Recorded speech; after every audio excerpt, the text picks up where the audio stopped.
Hey, Talking Marketing listeners, it's Alan, here to tell you about this upcoming episode you're about to listen to. It's my discussion with Anusha Kannan, a friend of the AMA Boston community and a wonderful content creator. If you haven't heard of her, I suggest looking her up on LinkedIn and YouTube and checking out her website and her newsletter and her podcast, The Marketing Woman. She was a lot of fun to talk to, very casual, very cool, very interesting. And I learned a good amount about what it means to be a young entrepreneur today. I think that a lot of our audience want to be entrepreneurs. It's a very appealing career path right now. And she's kind of starting to break out of that 9-to-5 grind that so many of us are beholden to these days. And I don't know. I just thought this was a lighthearted, fun, chill conversation, and I'm really glad that it was able to come together. I also appreciate, her perspective on things. As somebody coming from India, moving to the United States, it's very easy in the marketing community to get very insular and just sort of know and interact with the same types of people. And so I was happy to platform Anusha and give her this opportunity to talk about her podcast, talk about her work. And, we shared some tips back and forth, too, about things like recruiting guests, promoting your own stuff, how to stay consistent, and most importantly, how to avoid that ever-encroaching burnout that we're all so afraid of.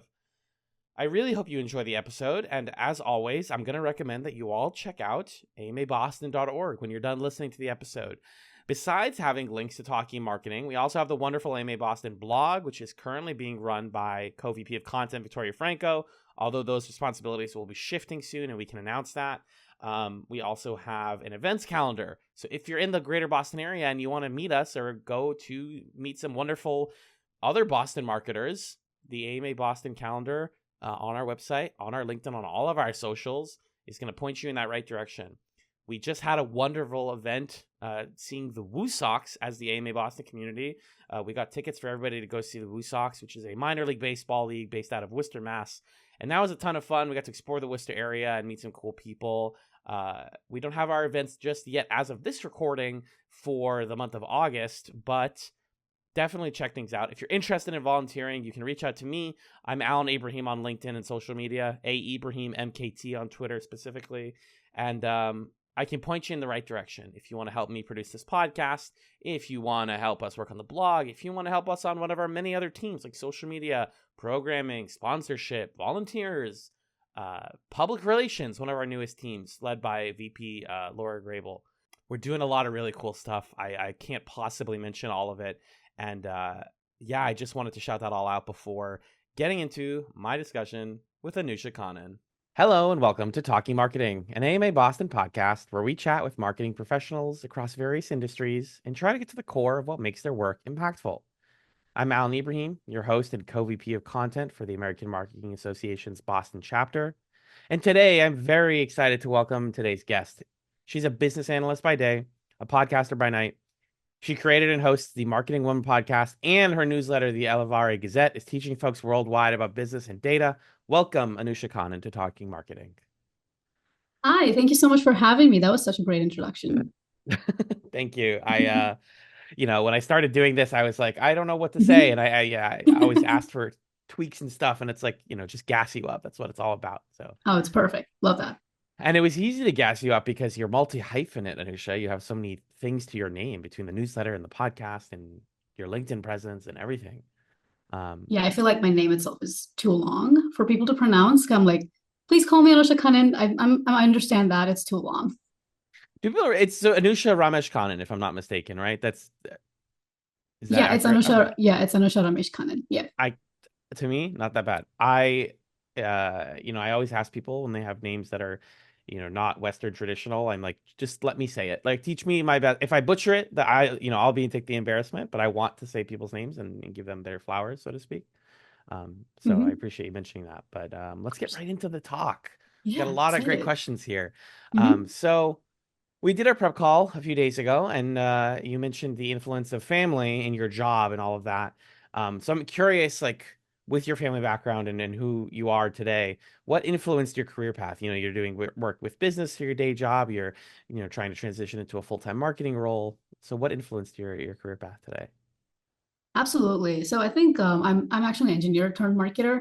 The engineering came from watching a movie. It's in a language that I speak back home. It's called Tamil, and it's a movie called VIP, where the person becomes an engineer, is trying to look for a job. So that was my inspiration into becoming an engineer. But then halfway through, I'm like, do I really want this? Did I just pick the wrong career path for myself? And my mom gave me this marketing book called Marketing by Philip Kotler, and that got me into marketing. I was like, this is my career. But I can't really abandon the one that I've picked for myself. So gotta find a way to blend these two worlds together. And that's how marketing analytics become a thing for me. But analytics was more my dad. He was pushing me. He was like, the world is going into analytical, focused way. You've got to like learn that. You cannot be left behind just learning the basics of marketing. And I'm like, okay, I'm gonna take everybody's opinion into account and make a future for myself out of that. That's how marketing analytics became my passion. Amazing. And so now you're doing that, and you mentioned before, you're doing a lot of different things. You're keeping yourself very busy. To me, from the little bit of time that we've spoken, you seem like somebody who really knows what you want and knows how to get it. Despite being a self-proclaimed introvert, you seem very outgoing and able to like recruit guests and things like that. So with that sort of bigger picture view, you have this podcast, The Marketing Woman, and everybody should check it out. It's very entertaining and informative. Where do you see that project in particular in like, let's say 3 to 5 years? Because you're, looking forward in that way. I would say that like for the Marketing One podcast, the goal has always been like, hey, let me take you on a journey through my journey. So I started as an intro marketer. So I'm like, this is the perfect time for me to record my journey because people are going to think that if I do, and I know that I'll become big one day, and people are going to think that, oh my gosh, you just woke up one day and became this big person. I'm like, no, I started here and you can see the journey, and that's the goal of it. So I feel like I'll dive more into like bigger topics and more of the advanced topics in the future. And it's definitely about forming a community for me. Yeah, you mentioned also like having coffee chats with listeners, and I think that ties into even like into the newsletter, into the Gazette. Like you're getting a lot of you started to get what I would like call repeat customers almost. So you get people that know you and recognize you. Um, do you believe that that's like the type of audience that sticks around, right? Is the people who like you for you and not just for the information you're Yeah, communicating to them. absolutely. I think it's really important, especially these days, to build an audience because there are like platforms that are popping out every week. So we've got to like have our audience in some place where they just cannot leave. It's not like I'm trying to hold everyone in one place, but like, hey guys, we can always keep in touch this way, even if this platform goes down, which is what newsletter was for me. Right, yeah. With Mhm. Elon Musk purchasing Twitter and turning it into X, it seemed like a lot of people realized, oh, is this not where it is anymore? So do you feel like email, what are your like big platforms right now? Like where are the places where Anusha is very much present online? This is very confusing for me as well. I would say LinkedIn, my website. I write a lot of blogs on there. I'm prominent on YouTube right now, trying TikTok. I haven't been on Instagram. I just don't eat the platform much. I feel like I don't have that much luck with it. My newsletter and two of my podcasts, The Marketing Woman and The Pivot to Balance. I think I forgot something. I'm not sure what I did. This is the classic problem, right? With doing so many Mm-hmm. things is you're like, what do Yeah. I plug again? That's why at the end of all my things, I always have to write down like, what do I do again?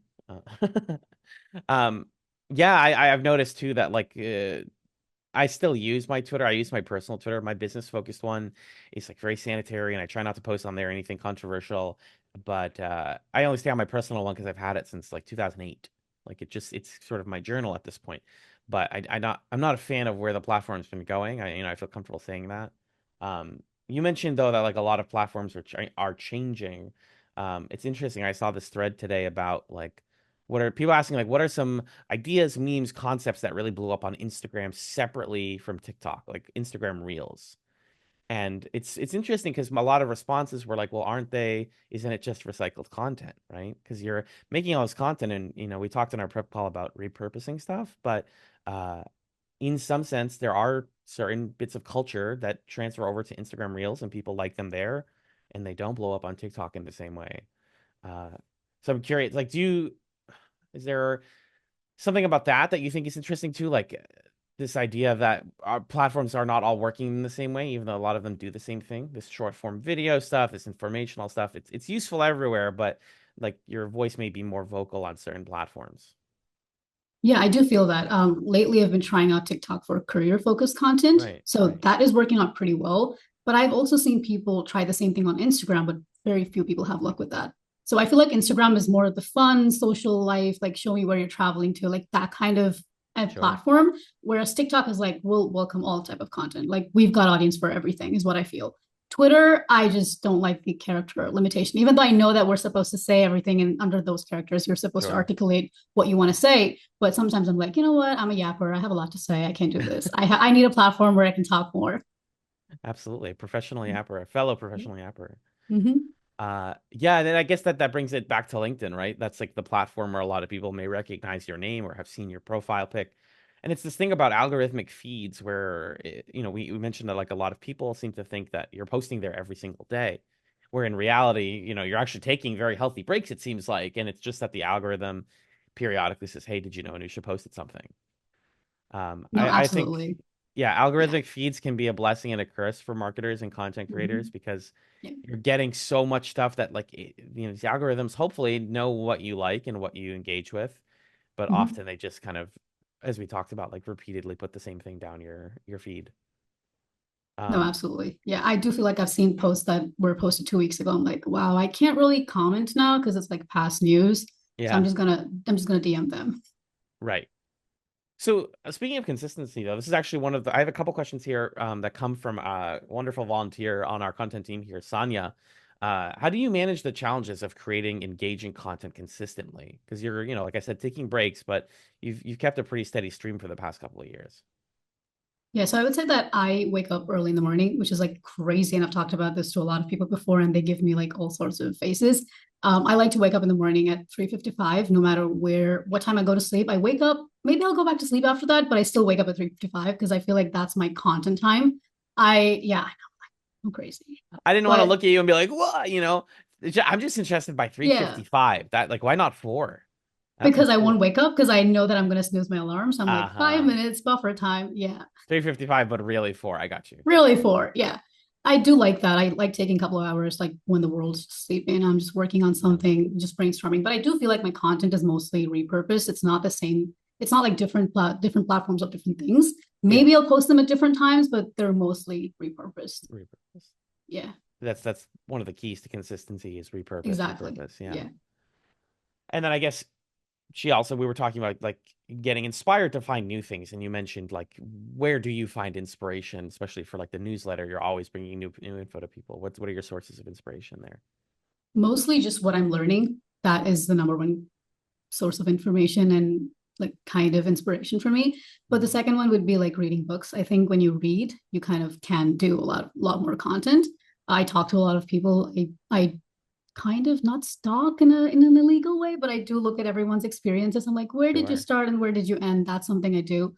And then I watch a lot of TED Talks. And it's not that I copy anybody's content, but I do think I get a lot more inspired. And something I'm like, maybe this is what I should have done in my journey. And I can talk about that to people so that they don't make the same mistakes I did.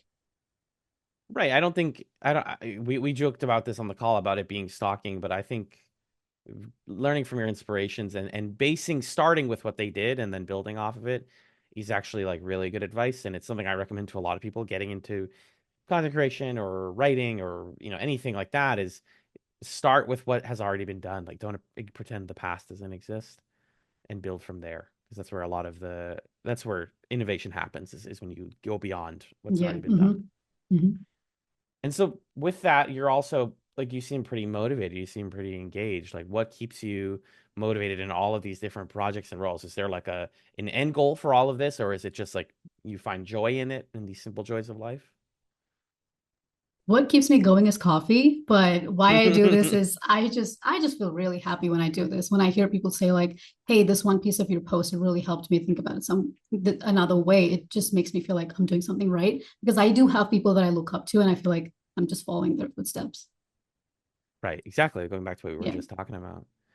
So digging a little actually more into the Gazette. Did I say that correct, by the way? Elevare? it's Aloe Vera Gazette. Elevare Gazette. I love it. Mhm. What are some strategies that you use to grow and engage that readership? Because I know a lot of people, like we were saying, left parts of social media to create personal newsletters, and I love newsletters. I love reading yours. I love reading, all the different ones.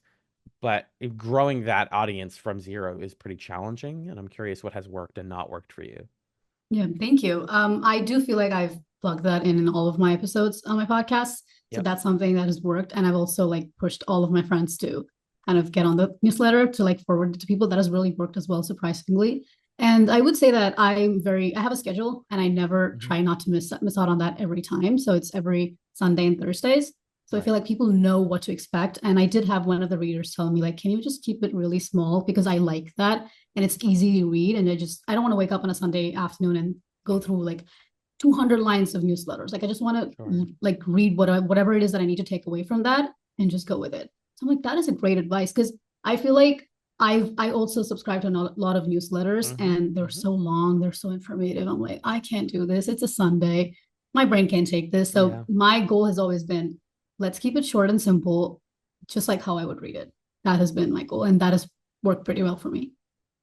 Yeah, you're writing for yourself, essentially. You're writing for the kind of stuff you would want to read and the length of content you'd want.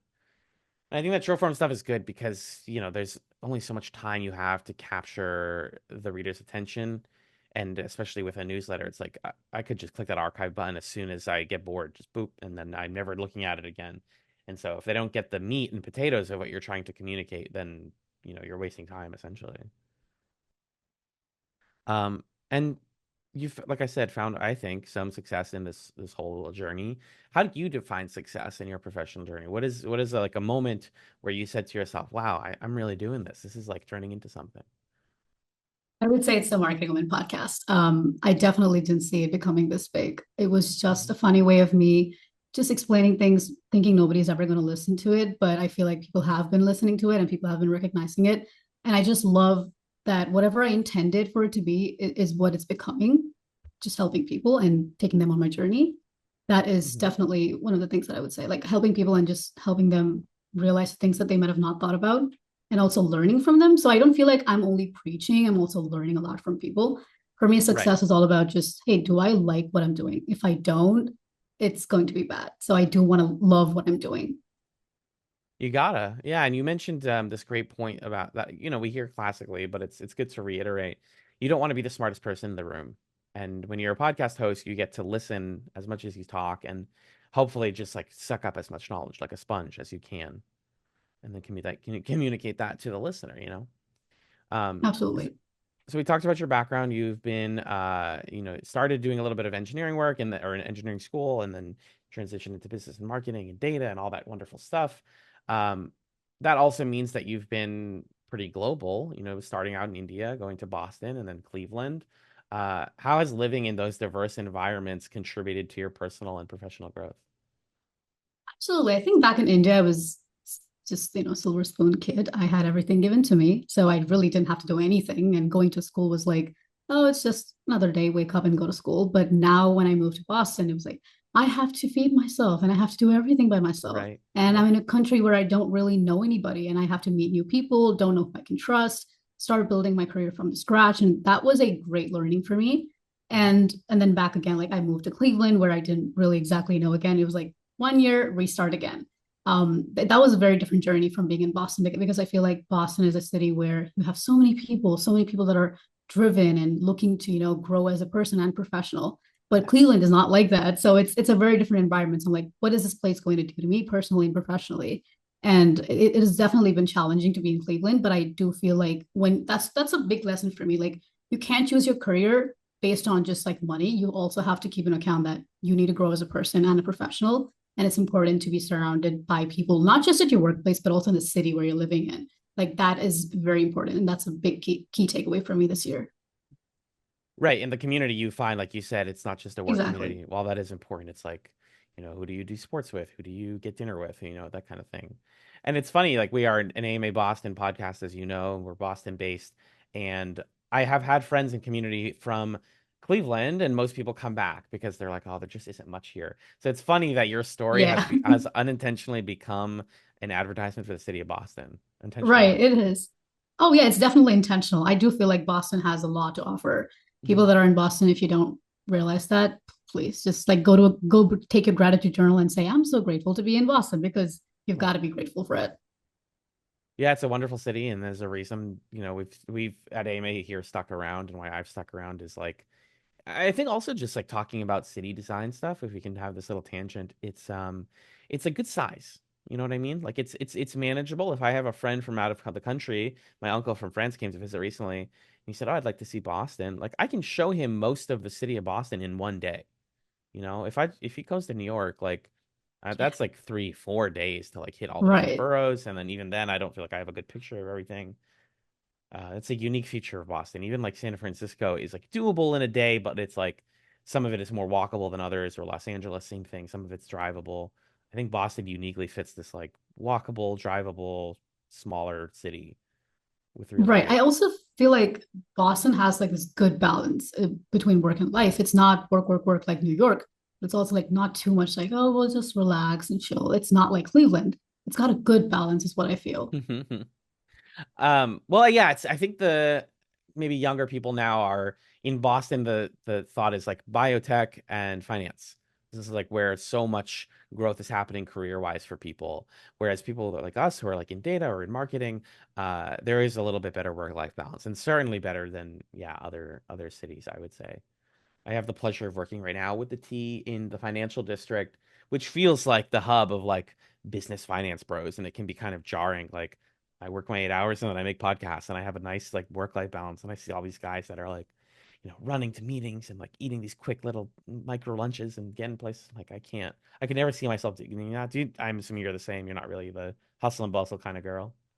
Oh, I think I am. I forget to eat all the time, but I survive off of coffee, so I Yeah. don't really know. Yeah.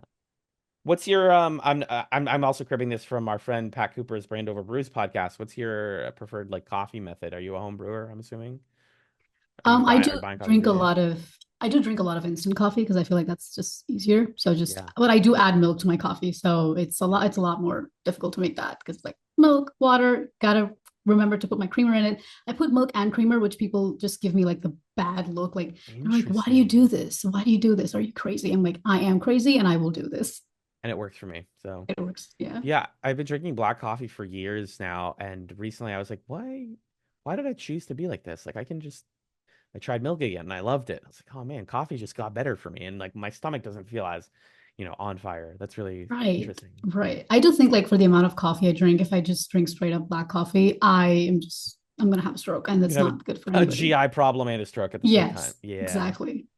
Instant coffee, there's shout outs. Like, are you a Nescafe person? I love, like, sometimes when I visit my parents, I'll like have a cup of Yeah. Nescafe like in the evening because it feels a little bit more, like you said, easier to make. Yeah. Nescafe is really good. I also have this Indian brand that I use, which is called Brew, which I also Okay. love.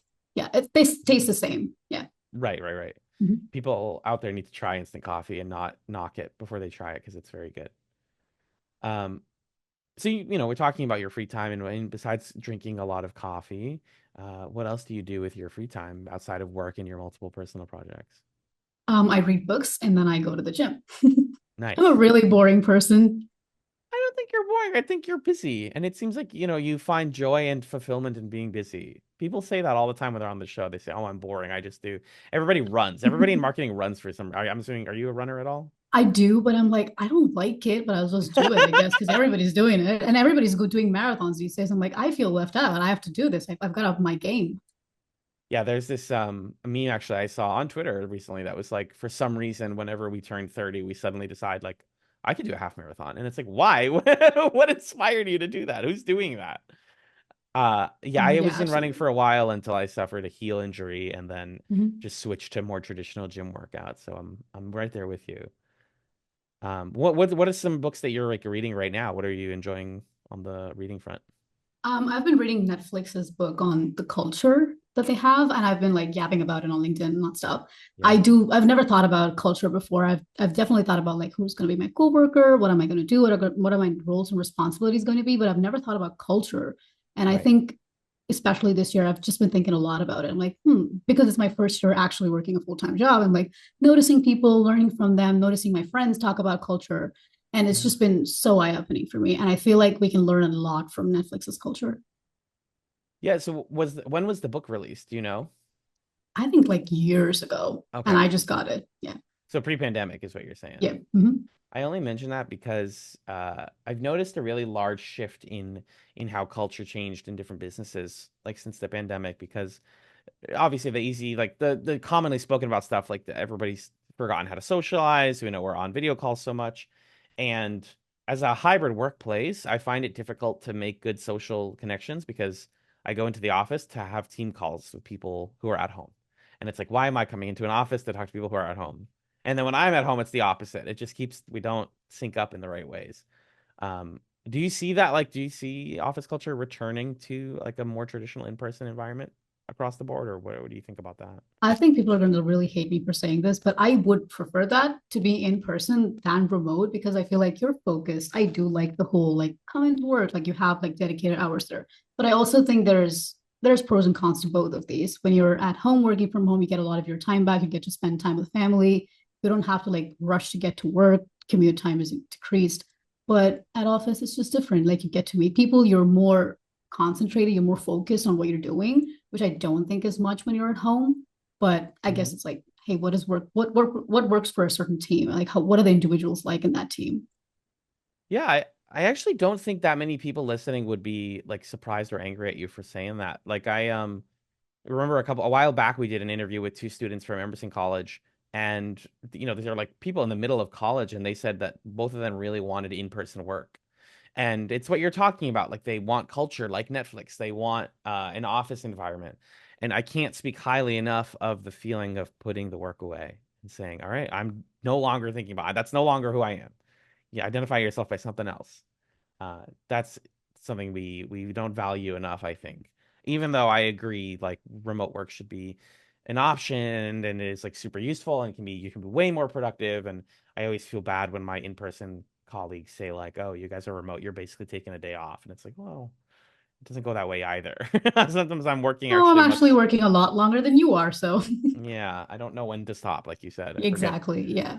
I recently, I see a dietitian for various reasons, and she was like, "You need to start setting alarms on your remote days to remind you to eat, or else you're gonna start skipping meals." And she was right. So, Right. Yeah. I mean, I do that in person too. I forget to eat. I'm literally taking my break and I'm like taking my personal laptop and doing stuff. I'm like, this is supposed to be a lunch break and I'm doing something else. This is yeah, bad. yeah, I'm Yeah. like burning my eyes on different screens, of course. Right. Mhm. Yeah, I think there is a bigger shift to in-person work. I think people are finding appreciation that it's so funny how it's like historically changed the view of remote work. I did a huge binge of The Simpsons recently, classic TV show. And there's this episode from the 90s about Homer, the dad, like going to basically like gaining a ton of weight so that he can go on disability and work from home, which is wild. It's a classic episode. Uh, and it's played as such a joke of like, oh, this is something that we give to disabled people, people who cannot work from an office, which is really unfortunate. Like some of the humor of that episode doesn't hold up really well, but it's, not that far. That's like within 30 years of our life Yeah. of today. Hmm. We were making jokes about, oh, you guys get to work from home. So Right. I think it helps me empathize a little bit with people who say like you don't work from when you work from home because Hmm. just a little while ago that was the implication, which is Right. really unfortunate. Yeah. But we learn and we've grown a lot. And, I've been thinking too about like future episodes of Talking Marketing. And like, as we keep this Boston based, like, are we going to have a recording space to do more of these in person? Because I love chatting with people, but I also, my sort of consciousness shifts and I go, oh, I'm looking at a webcam right now. I forget that I I can't make eye know. contact. It's I hard. know. I love the concept of having a studio because I feel like it's you get to see that you actually get to see the person and you're like putting so much effort into it and it's going to be good. I definitely feel that. Right. You get to have more meaningful sort of and like quicker banter too. I'm somebody who loves to banter a little bit and that's better. Oh yeah. That's like Always love great a banter. example. Yeah. Last Talking Marketing episode, Victoria and I had the pleasure of doing that in person. And there's logistics about filming an in-person episode, but like, yeah, you can't beat that back and forth.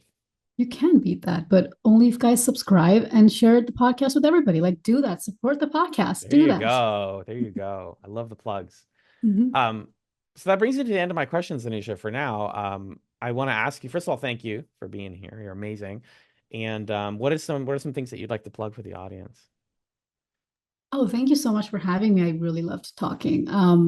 I guess like go listen to my podcast, the Marketing Women podcast. Follow me on LinkedIn. Listen to my other podcasts. If you're about work-life balance, I have the Pivot to Balance podcast and my newsletter, Elevar Gazette. Everything is on my website, anushakannan.com, or just follow me on LinkedIn. Everything's there as well. She's a great follow. Highly recommend Anusha Kannan, the wonderful, wonderful entrepreneur, businesswoman, host of the Marketing Women podcast. Thank you for being here and talking marketing. Of And thank course. you guys also very much for listening. I'll have the plugs on there at the end. Be sure to keep an eye on amaboston.org for upcoming events in the city. We just had a wonderful Woo Sox event out in Worcester, Mass, where we attended my first baseball game. And we also got to network with people from the area. So if you want to do stuff like that, join AMA as a volunteer. Maybe get on the board if you want. We're always looking for new people. So check it all Yeah, I'll out. be in Boston next month, so you never know. I'll be one of those. Oh, we got to link up, Anusha. Yeah, we got to do Of course. something. Yeah, of course. We'll be in touch. Thank you. Thank you. If you enjoyed this episode of Talking Marketing and you want to hear more of our conversations with marketing professionals, subscribe to the podcast on Spotify, Apple Podcasts, or any other major podcast platform of choice. We're also on Facebook, Instagram, LinkedIn, Twitter, and YouTube as AMA Boston. And most importantly, if you'd like to support the work we do here, please consider becoming an AMA Boston member by heading over to amaboston.org/become-a-member. AMABoston.org is also the #1 place to find all of our work, including the AMA Boston blog, events calendar, job board, and a whole suite of ways to volunteer with our team. We get to keep doing this thanks to the support of listeners like you. Thank you.